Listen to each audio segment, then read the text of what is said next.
यार room number 37 कहाँ है? पूरा हॉस्टल घूम लिया, मिल ही नहीं रहा। क्या ढूंढ रहे हो? लगता है नए हो हॉस्टल में। हाँ, आज ही आया हूँ। सब फ्लोर चेक कर लिए, 3rd, 2nd, लेकिन रूम 37 कहीं नहीं दिखा। ओह, वो रूम बंद है। उसे 4थे फ्लोर पर शिफ्ट किया गया है। ऊपर जाओ, वही मिलेगा। अच्छा, ठीक है, थैंक यू। वैसे एक बात बताऊं, तेरे रूममेट्स थोड़े टेढ़े हैं। रैगिंग से थोड़ा बचकर रहना। ओह, ओके। समीर उसकी बात सुनकर थोड़ा डर गया। पहली बार गांव से बाहर पढ़ने आया था।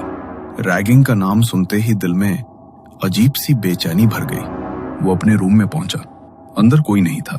थका हुआ था, इसलिए बैग नीचे रखा और सीधा बेड पर लेट गया। कुछ देर बाद नींद में उसे लगा जैसे कोई हिला रहा हो, और तभी उसके चेहरे पर किसी ने ठंडा पानी फेंक दिया। वो चौंक कर उठ बैठा।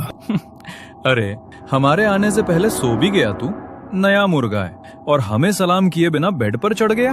वो जब आया तो कोई नहीं था। बहुत थक गया था इसलिए सो गया। सॉरी। अरे नहीं मुन्ना, सिर्फ सॉरी बोलने से कुछ नहीं होता।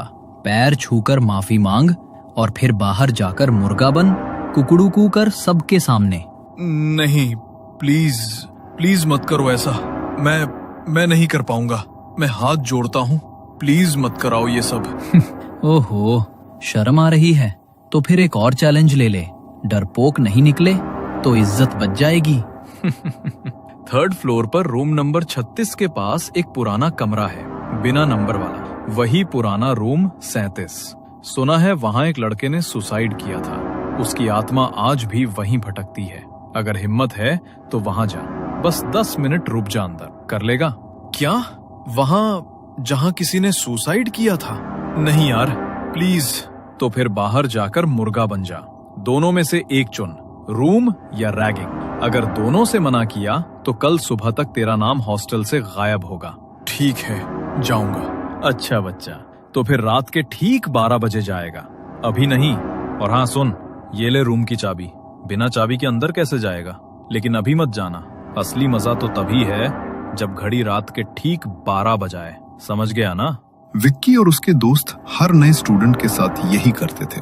रैगिंग के नाम पर इतना डराते कि कोई उनके खिलाफ बोलने की हिम्मत नहीं करता था। विक्की ने समीर के फोन में अपना नंबर सेव किया और जाते जाते उसे वो पुरानी रूम की चाबी पकड़ा दी। समय बीता। घड़ी की सुई धीरे धीरे 12 के पास पहुंचने लगी। समीर अपने बिस्तर पर बैठा कांप रहा था। दिल जोर से धड़क रहा था। फिर उसने एक गहरी सांस ली और नीचे 3rd फ्लोर की तरफ चल पड़ा। जैसे ही वो सीढ़ियों से नीचे पहुंचा, उसके फोन पर विक्की की वीडियो कॉल आने लगी। ना चाहते हुए भी समीर ने कॉल उठा ली। अरे वहीं क्या जम गया बे? चल आगे बढ़, दरवाजे तक जा और ताला खोल। हाँ, जा रहा हूँ। समीर ने फोन का बैक कैमरा ऑन किया, धीरे धीरे आगे बढ़ा और पुराने रूम नंबर 37 के सामने जाकर रुका। उसने चाबी ताले में डाली। धातु की चर चर आवाज पूरे कॉरिडोर में गूंज उठी। दरवाजा खुलते ही अंदर से सड़ांध की बदबू का झोंका आया। समीर ने कांपते हुए अपने फोन की टॉर्च ऑन की और तभी वीडियो कॉल अचानक कट हो गई। अरे, ये वीडियो कॉल तो कट हो गई। दोबारा करता हूँ, वरना ये सब बोलेंगे कि मैंने जानबूझकर वीडियो कॉल कट की और सबके सामने रैगिंग करेंगे मेरी। समीर ने उन्हें दोबारा से वीडियो कॉल की, लेकिन कॉल लग ही नहीं रही थी। तभी उसे कमरे में किसी की हलचल महसूस हुई, जैसे कोई अपने दबे हुए कदम बढ़ाते हुए उसी के पास आ रहा हो। कौन है? कौन है यहाँ?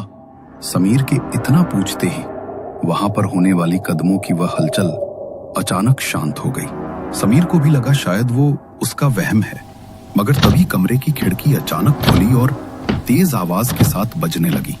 अचानक किसी ने पीछे से समीर का पैर पकड़ा और समीर मुंह के बल जमीन पर गिर पड़ा। उसके माथे से खून बह रहा था।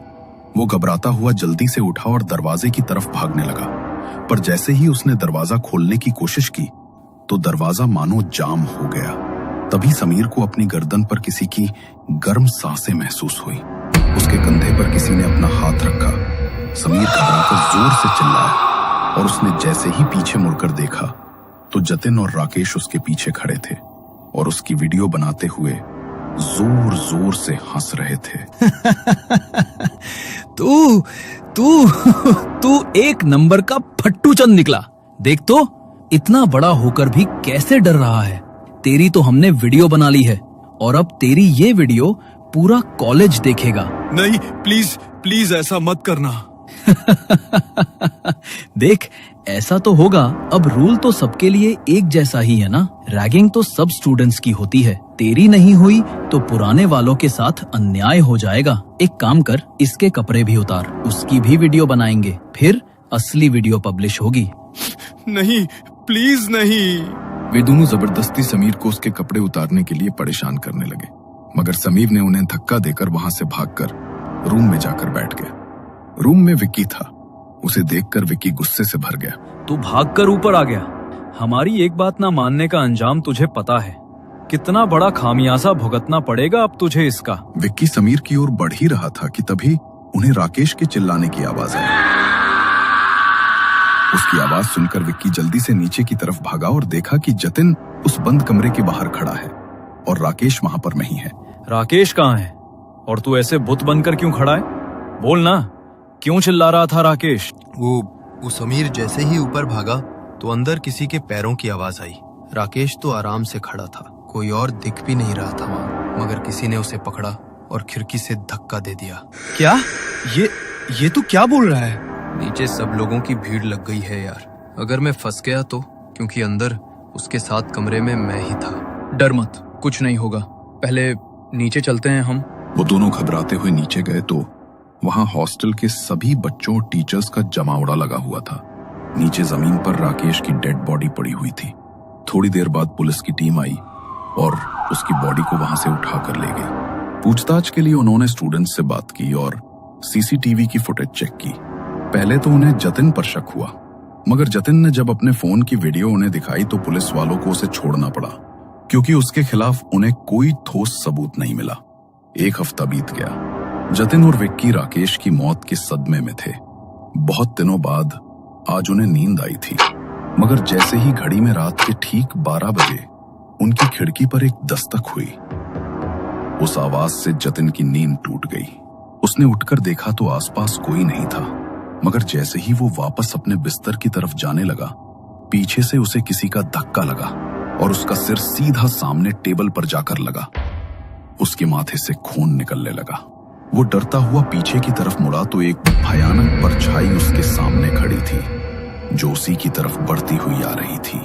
डर के मारे जतिन के मुंह से चीख भी नहीं निकल पा रही थी। उस परछाई ने उसे हवा में उठाया और सामने की दीवार की तरफ फेंक दिया।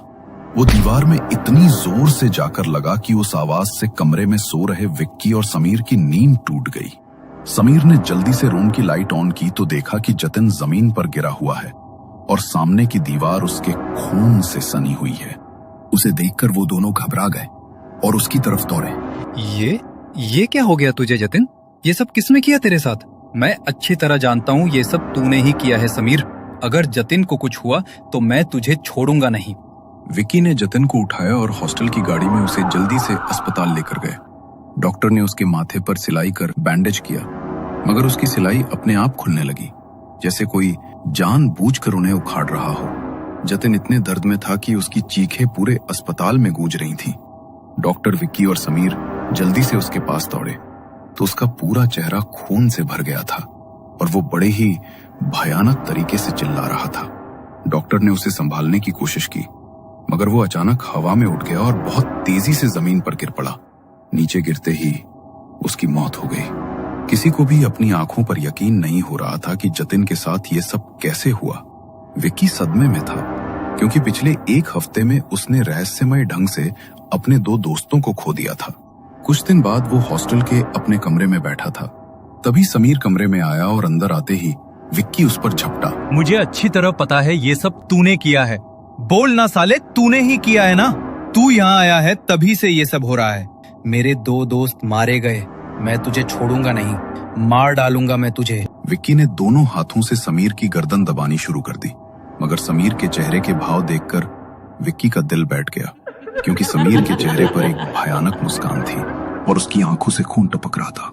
डर के मारे समीर की गर्दन से विक्की के हाथ की पकड़ छूट गई और वो अपने कदम पीछे हटाने लगा। अभी तो बस उन दोनों की ही जान गई है, लेकिन तेरा मरना तो अभी बाकी है। जब तक मैं तुझे नहीं मार लूंगा तब तक मेरा बदला पूरा नहीं होगा। बदला? कैसा बदला?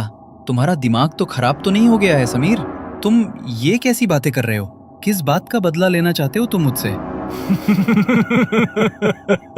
बदला याद करो 11 सितंबर की रात तुमने क्या किया था? भूल गए हो? या मैं याद दिला दूं? समीर ने जैसे ही 11 सितंबर का नाम लिया तो विकी की आंखों के सामने मानो एक फ्लैशबैक चल पड़ा।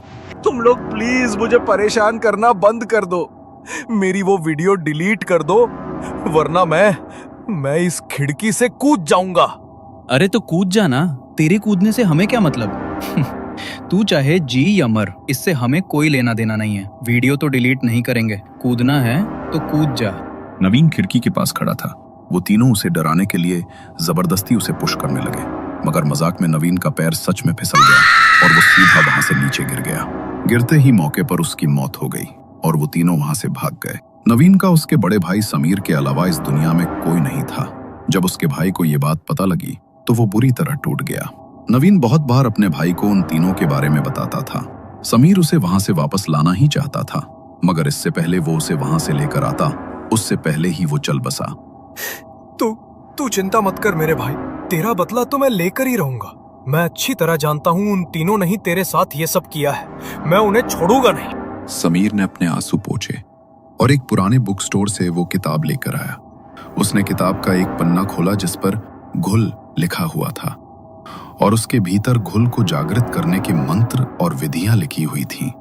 रात के ठीक 12 बजे समीर ने अपने कमरे के बीचों बीच एक सफेद घेरा बनाया और उसके चारों ओर मोमबत्तियां जलाकर रख दी। उस घेरे के अंदर बैठकर वो उन मंत्रों का उच्चारण करने लगा। कुछ देर बाद कमरे में जोर की हवा चलने लगी, मगर उस हवा से भी मोमबत्तियां नहीं बुझी, बल्कि उनकी लौ और तेज हो गई। उसी वक्त सामने एक भयानक परछाई प्रकट हुई। समीर ने अपनी हथेली पर चाकू रखा और एक चीरा लगाया। फिर उसने घेरे के बाहर अपने रक्त की कुछ बूंदें टपकाईं। जैसे ही वो बूंदें घेरे के बाहर गिरी, उसी पल समीर निढाल होकर जमीन पर गिर पड़ा। उसकी सांसें वहीं थम गईं और उसके सामने खड़ी वो भयानक परछाई धीरे धीरे उसका रूप लेने लगी।